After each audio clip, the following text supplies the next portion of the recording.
Oke. Oke, buat teman-teman semuanya, semua proses saya menjelaskan dari konten saya A sampai B sama ya. Boleh kalian buka satu persatu, dicek. Ya aku ngerti lah, kalian itu selalu pinginnya langsung nanya. Fine, oke. Kalau ada waktu saya akan buka. Tapi kalau nggak ada waktu, saya mohon dimaafkan. Jangan dicelatu, jangan dipahitu. Ya, saya yang salah. Ya, sekali lagi, kebenaran bukan milik saya, tapi saya hanya ingin menyampaikan sesuatu supaya teman-teman bisa jelas.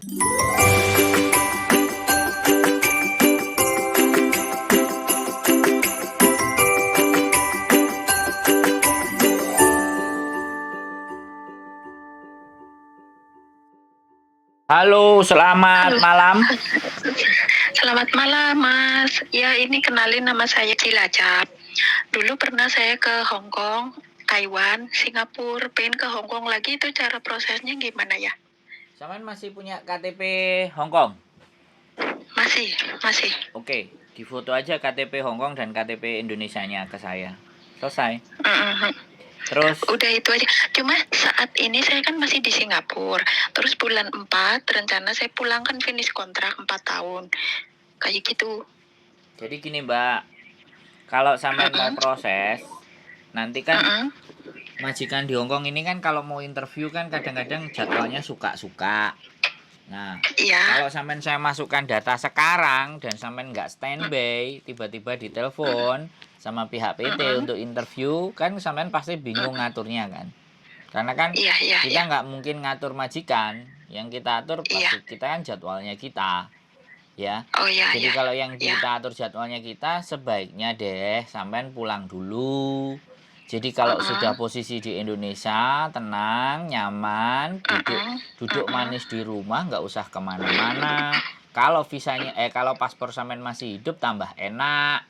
Tapi kalau paspornya mati kan kita bikin ID dulu. Nah, syukur-syukur kalau sampean bisa renew di Singapura kan lebih enak. Jadi nanti prosedurnya adalah pihak PT akan membio data sampean, ya kan?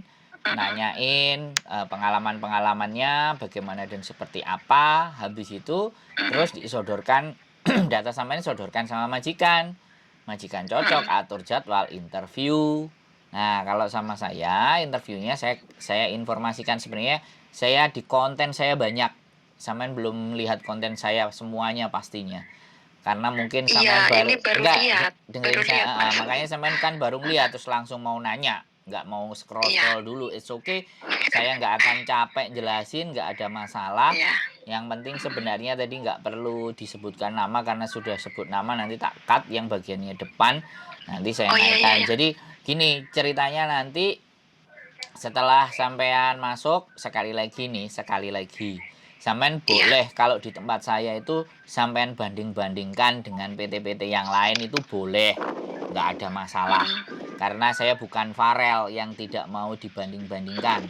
Kalau Farel kan nggak mau kan.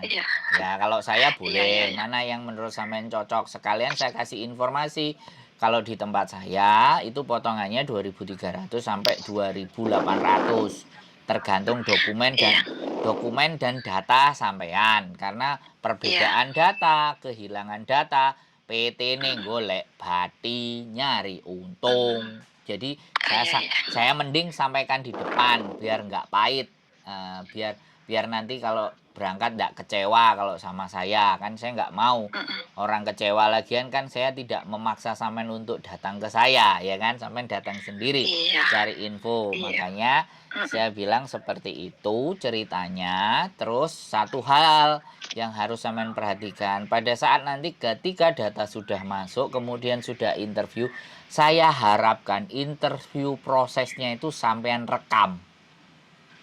Tujuannya apa?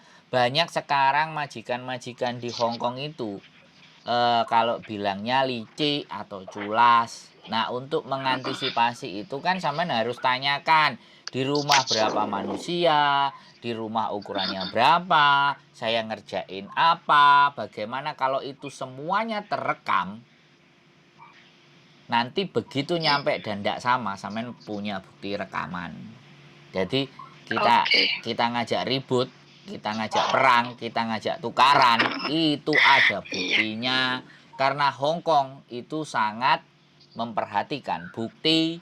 Kalau cuman ngowoh ae, sampean ibaratnya budal, oke cocok, ternyata nggak rumah tangga, ternyata jaga toko di pasar, ternyata orangnya 9, ternyata orangnya 12. Tiba-tiba sampai nelpon saya, "Mas, agenmu gaplei," ya gak ngelundas juga. Bisa dipahami? Sampean ngerti? Bisa.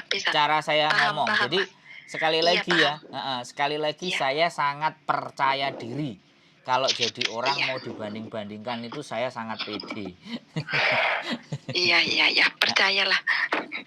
Dan saya bisa dicari. Dan saya naik ke permukaan, bukan selintutan atau sembunyi-sembunyi. Iya. Karena bagaimanapun dan apapun kita tahu. Saya nggak perlu cerita Indonesia kan, Mbak. Sampai udah tahu Indonesia itu kayak apa, seperti apa. Ya, kalau persoalan mudah kenapa nggak harus dipersulit? Kalau mudah kenapa nggak kita persulit? Kalau dipersulit kenapa nggak kita tambah ulet-ulet? Nah, kayak gitu tuh kan prinsipnya. Iya kan? Iya kan? Kalau kita mau berproses secara benar dan nyata, pingin jadi orang bener aja kalau di Indonesia itu agak susah, Mbak, gitu loh. Iya kan? Apalagi kalau urusannya karo ya wong-wong sing berdasi, wong-wong sing kemejaan, sing bayarannya wulanan ini kan rodok repot. Nah, dhewe kan bayarannya gak wulanan, Mbak. Iya. Jadi kayak gitu ya. Ada lagi yang mau sampai nanya kira-kira? Oh ya, misalkan proses ya, nanti kan bulan 4 saya mau proses, berarti kalau udah di rumah saya kirim biodatanya ke Mas Andro ya gitu ya? Boleh, ke saya. Iya, kalau saat ini kan masih 3 bulan atau 4 bulan lagi lah. Siap. Lebaran saya pulang kayak gitu.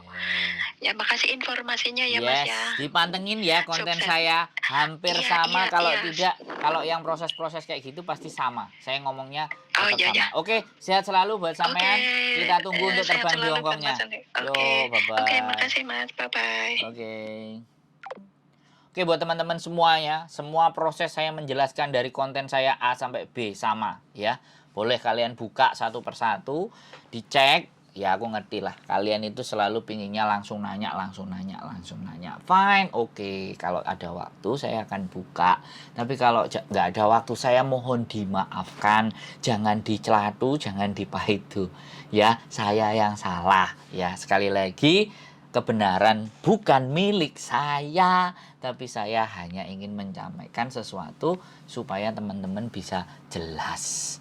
Saya rasa mungkin itu saja, mau dari Singapura, mau dari Abu Dhabi, mau dari Taiwan, mau dari Arab dan semuanya. Kalau saya ditanya, bisa nggak proses di Hong Kong? Jawabannya bisa. Tapi perkara visanya turun itu kan rezekian. Dan rezeki itu bukan hak saya yang menentukan. Rezeki itu prerogatif hak Gusti Allah kepada sampean sedoyo. Mungkin itu saja yang bisa disampaikan. Jadi kalau berkali-kali orang akan bertanya, bisa nggak proses? Jawaban saya, bisa. Karena PT yang oke ngurusi sembarang dokumen iso. Cuman aku tidak punya hak untuk menentukan potongan. Jadi boleh silahkan dibanding-bandingkan. Sekali lagi saya bukan Farel yang tidak mau dibanding-bandingkan. Ojo dibanding-banding ke. Nah, kalau saya enggak, silahkan. Itu hak, itu murni dari kalian semuanya. Mana yang terbaik menurut teman-teman. Sekali lagi, tetap sehat selalu. Keep stay tuned in my YouTube channel and see you the next video. Bye-bye.